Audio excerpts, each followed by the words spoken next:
ರಾಜ್ಯಸಭಾ ಸಂಸದ ಹರ್ಭಜನ್ ಸಿಂಗ್ ಎಲ್ಲಿದ್ದಾರೆ?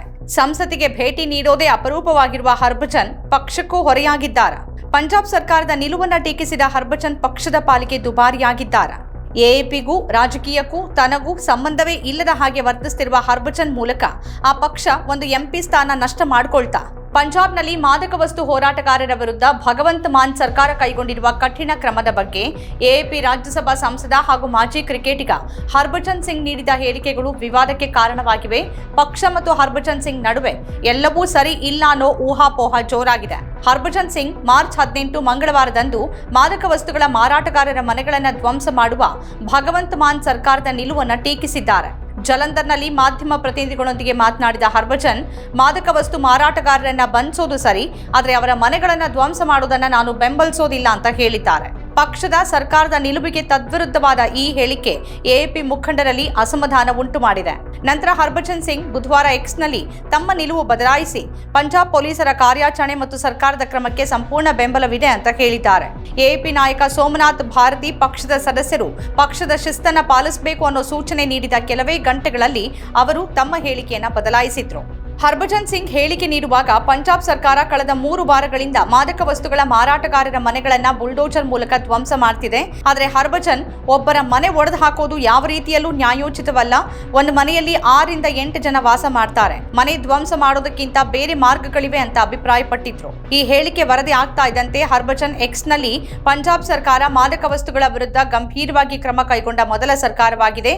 ಅಮಲು ವಿರುದ್ಧದ ಹೋರಾಟದಲ್ಲಿ ನಾವು ಗೆಲ್ತೀವಿ ಅಂತ ಹೇಳಿದ್ದಾರೆ.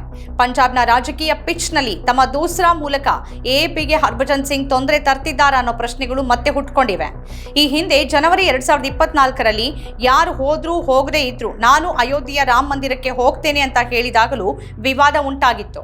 ಹರ್ಭಜನ್ ರಾಜ್ಯಸಭಾ ಸದಸ್ಯರಾಗಿ ಆಯ್ಕೆಯಾಗಿದ್ದರೂ ಚಳಿಗಾಲದ ಅಧಿವೇಶನದಲ್ಲಿ ಅವರ ಹಾಜರಾತಿ ಕೇವಲ 5% ಮಾತ್ರ. 2025ರ ಬಜೆಟ್ ಅಧಿವೇಶನಕ್ಕೂ ಅವರು ಹಾಜರಾಗಿಲ್ಲ.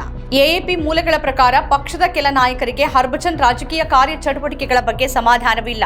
2022ರಲ್ಲಿ ರಾಜ್ಯಸಭೆಗೆ ಆಯ್ಕೆಯಾದಾಗ ಪಂಜಾಬ್ಗಾಗಿ ಕೆಲಸ ಮಾಡಬೇಕು ಅನ್ನೋ ಉತ್ಸಾಹ ಹರ್ಭಜನ್ ಅವರಲ್ಲಿದೆ ಅಂತ ಪ್ರಚಾರ ಮಾಡಿದ್ರು. ನಿಜವಾಗಿ ಪಂಜಾಬ್ ಮುಖ್ಯಮಂತ್ರಿ ಭಗವಂತ ಮಾನ್ ಜೊತೆ ಅವರ ಆತ್ಮೀಯತೆ ಕಾರಣದಿಂದಲೇ ಈ ಆಯ್ಕೆ ಆಗಿತ್ತು ಅಂತ ಮೂಲಗಳು ಹೇಳಿವೆ. 2022ರಲ್ಲಿ ಹರ್ಭಜನ್ ಸಿಂಗ್ ಅವರನ್ನ ರಾಜ್ಯಸಭೆಗೆ ಕಳಿಸಿಕೊಡಲಾಗಿತ್ತು. ಮಾರ್ಚ್ 2022ರಲ್ಲಿ ಎಎಪಿ ರಾಜ್ಯಸಭಾ ಸದಸ್ಯರಾಗಿ ಕ್ರಿಕೆಟಿಗ Harbhajan Singh IIT Delhi professor Sandeep Pathak, lovely professional university ಸ್ಥಾಪಕ ಸಂಜೀವ್ ಅರೋರಾ, ಅಶೋಕ್ ಕುಮಾರ್ ಮಿತ್ತಲ್ ಮತ್ತು ರಾಘವ್ ಛಡ್ಡಾ ಅವರನ್ನ ನೇಮಿಸಿತ್ತು. ಸಿಜೇವಾಲ್ ಮತ್ತು ಉದ್ಯಮಿ ವಿಕ್ರಮ್ಜೀತ್ ಸಿಂಗ್ ಸಹನೆ ಅವರನ್ನು ರಾಜ್ಯಸಭೆಗೆ ಕಳಿಸಲಾಯಿತು. ಹರ್ಭಜನ್ ಸಿಂಗ್ ಜಲಂಧರ್ ಮೂಲದವರಾಗಿದ್ದು ಮಾಜಿ ಹಾಕಿ ಸ್ಟಾರ್ ಆಟಗಾರ ಪರ್ಗತ್ ಸಿಂಗ್ ಮತ್ತು ಕಾಂಗ್ರೆಸ್ ನಾಯಕ ನವಜೋತ್ ಸಿಂಗ್ ಸಿಧುವಿನ ಪ್ರಭಾವವನ್ನು ತಗ್ಗಿಸೋಕೆ ಎಎಪಿ ಅವರನ್ನ ಆಯ್ಕೆ ಮಾಡ್ತು ಅಂತ ಮೂಲಗಳು ಆಗ ಹೇಳಿದ್ವು. ಹರ್ಭಜನ್ ರಾಜ್ಯಸಭಾ ಸದಸ್ಯರಾಗಿ ರಾಜಕೀಯದಲ್ಲಿ ಕಾಣ್ತಾನೆ ಇಲ್ಲ. ಸಂಸತ್ತಿಗೂ ಬರೋದು ಅಪರೂಪ. ಕ್ರಿಕೆಟ್ ಕಮೆಂಟ್ರಿ, ಸೋಷಿಯಲ್ ಮೀಡಿಯಾ ಮತ್ತು ತಮಿಳು ಚಿತ್ರರಂಗದಲ್ಲಿ ಅವರು ಹೆಚ್ಚು ಕಾಣಿಸಿಕೊಂಡಿದ್ದಾರೆ. ಎಕ್ಸ್ನಲ್ಲಿ 1.1 ಕೋಟಿ ಹಾಗೂ ಇನ್ಸ್ಟಾಗ್ರಾಂನಲ್ಲಿ 1.8 ಕೋಟಿ ಫಾಲೋವರ್ಸ್ ಇರುವ ಹರ್ಭಜನ್ ಅವರ ಇನ್ಸ್ಟಾಗ್ರಾಂ ರೀಲ್ಗಳಿಗೆ ಲಕ್ಷಾಂತರ ವೀಕ್ಷಣೆ. Friendship, Dikkiloona, second husband, Thiruvalluvar consultancy services, saviour ಮೊದಲಾದ ತಮಿಳು ಚಿತ್ರಗಳಲ್ಲಿ ಅಭಿನಯದ ಮೂಲಕವೇ ಇತ್ತೀಚೆಗೆ ಸುದ್ದಿಯಲ್ಲಿದ್ದಾರೆ.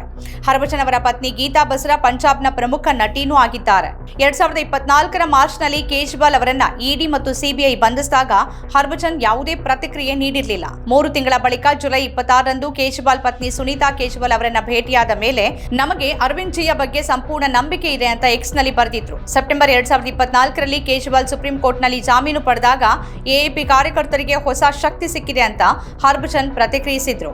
ದಿಲ್ಲಿ ಚುನಾವಣೆಯಲ್ಲೂ ಚುನಾವಣೆಗೆ ಮೊದಲು 4 ರೋಡ್ ಶೋಗಳಲ್ಲಿ ಭಾಗವಹಿಸಿದ್ದನ್ನ ಬಿಟ್ಟರೆ ಹರ್ಭಜನ್ ಸಕ್ರಿಯವಾಗಿ ಪಕ್ಷದ ಪರ ಪ್ರಚಾರ ನಡೆಸುತ್ತಿಲ್ಲ. ಎಎಪಿ ನಾಯಕರು ಹರ್ಭಜನ್ ಅವರ ರಾಜಕೀಯ ನಿಷ್ಕ್ರಿಯತೆಗೆ ಅಸಮಾಧಾನಗೊಂಡಿದ್ದಾರೆ ಅಂತ ಮೂಲಗಳು ತಿಳಿಸಿವೆ. 2025ರ ದೆಹಲಿ ವಿಧಾನಸಭೆ ಚುನಾವಣೆಯಲ್ಲಿ ಹೀನಾಯ ಸೋಲಿನ ಬಳಿಕ ಎಎಪಿ ಹೈಕಮಾಂಡ್ ಹರ್ಭಜನ್ ಅವರನ್ನ ಹೇಗೆ ನಿಭಾಯಿಸಲಿದೆ ಅನ್ನೋದನ್ನ ಗಮನಿಸಬೇಕಾಗಿದೆ. ಕೇಜ್ರಿವಾಲ್ ಸ್ವತಃ ಪಂಜಾಬ್ನಲ್ಲಿ ಠಿಕಾಣಿ ಹೂಡಿ ಪಕ್ಷ ಹಾಗೂ ಸರ್ಕಾರದ ಕಾರ್ಯವೈಖರಿ ಪರಿಶೀಲಿಸುತ್ತಿರುವಾಗ ಹರ್ಭಜನ್ ಅಲ್ಲೆಲ್ಲೂ ಕಾಣಿಸ್ತಾ ಇಲ್ಲ. ಹರ್ಭಜನ್ ಅವರ ರಾಜ್ಯಸಭಾ ಹಾಜರಾತಿ ಕೇವಲ 43%ರಷ್ಟಿದ್ದು ಇದು ರಾಷ್ಟ್ರೀಯ ಸರಾಸರಿ 80%ಕ್ಕೆ ಹೋಲಿಸಿದ್ರೆ ಬಹಳ ಕಡಿಮೆ. ಕೇವಲ 2 ಚರ್ಚೆಗಳಲ್ಲಿ ಹರ್ಭಜನ್ ಈವರೆಗೆ ಭಾಗಿಯಾಗಿದ್ದಾರೆ. ಈ ಎಲ್ಲ ಬೆಳವಣಿಗೆಗಳಿಂದಾಗಿ ಹರ್ಭಜನ್ ಅವರ ರಾಜಕೀಯ ಭವಿಷ್ಯದ ಬಗ್ಗೆ ಗಂಭೀರ ಪ್ರಶ್ನೆಗಳೆದ್ದಿವೆ. ಅವರು ರಾಜಕೀಯದಲ್ಲೇ ಮುಂದುವರಿತಾರಾ ಅಥವಾ ಕ್ರೀಡೆ ಮತ್ತು ಚಿತ್ರರಂಗದ ಕಡೆ ಹೆಚ್ಚು ಗಮನ ನೀಡ್ತಾರಾ ಅಂತ ನೋಡಬೇಕಿದೆ. ನಮ್ಮ ಕಾರ್ಯಕ್ರಮಗಳನ್ನ ನೀವು ನೋಡ್ತಾ ಇದ್ರೆ ನಮ್ಮ ಚಾನೆಲ್ ಅನ್ನ ಸಬ್ಸ್ಕ್ರೈಬ್ ಮಾಡಿ, ಪಕ್ಕದ ಬೆಲ್ ಐಕಾನ್ ಒತ್ತಿ ನಮ್ಮನ್ನ ಬೆಂಬಲಿಸಿ. ಹಾಗೆ ನಮ್ಮ ಕಾರ್ಯಕ್ರಮಗಳನ್ನ ಲೈಕ್ ಮಾಡಿ, ಕಮೆಂಟ್ ಮಾಡಿ, ಅದನ್ನ ಬೇರೆಯವರಿಗೂ ವಾಟ್ಸ್ಆಪ್ ಮೂಲಕ ಶೇರ್ ಮಾಡಿ. ನೀವು ಹೀಗೆ ಮಾಡಿದಾಗ ನಮ್ಮ ಚಾನೆಲ್ ಇನ್ನಷ್ಟು ಮತ್ತಷ್ಟು ಜನರಿಗೆ ತಲುಪಲು ನೀವು ನಮ್ಮೊಂದಿಗೆ ಸಹಕರಿಸಿದ ಹಾಗಾಗುತ್ತೆ. ಇದು ನೀವು ಯಾವುದೇ ಖರ್ಚಿಲ್ಲದೆ ಕೆಲವೇ ಸೆಕೆಂಡುಗಳಲ್ಲಿ ನೀಡಬಹುದಾದ ಸಹಕಾರ. ಧನ್ಯವಾದಗಳು.